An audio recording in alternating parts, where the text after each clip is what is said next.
Indian toilets best అని లేదా western toilets best అని మీద కొద్దిగా వివాదం నడుస్తుంది. అదే రకంగా మెట్లు ఎక్కడం మంచిది కాదా అనే దాని మీద కొద్దిగా వివాదం నడుస్తుంది. సో దీన్ని మీరు మాతో చెప్పగలరా? ఆర్థరైటిస్ ఒకసారి వచ్చిన తర్వాత ఎస్ కొన్ని లిమిటేషన్స్ ఉంటాయి. బట్ ఇప్పుడు నేనున్నాను, ఐఎమ్ 37, నాకు ఇప్పుడు దాకా టచ్ వుడ్ నీ పెయిన్స్ ఏం స్టార్ట్ అవ్వలేదు. So I don't need to worry.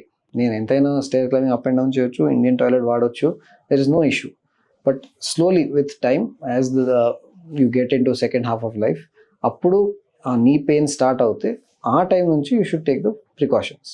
చిన్నప్పుడు అట్లనే సేమ్ థింగ్ అబౌట్ అథ్లీట్స్. ఇప్పుడు స్పోర్టింగ్ ఇంజురీస్, స్పోర్ట్స్ అథ్లీట్స్లో ఒక టెండెన్సీ ఉంటుంది to develop this cartilage damage. But will you stop N athlete from playing in childhood just because ఫ్యూచర్లో ఏదో అట్లేం లేదు. So at that time no restrictions, but as you pick it up and that problem is diagnosed, అక్కడ నుంచి ఈ precautions తీసుకోవాలి. Yes, and you're right. Indian toilet పొజిషన్లో stair క్లైంబింగ్లో నీ జాయింట్లో ఫోర్సెస్ చాలా ఎక్కువ అయిపోతాయి. సో అదే సేమ్ కార్టిలేజ్ బ్రేక్ డౌన్ చూపించాను కదా, that will be much more if these positions are in place.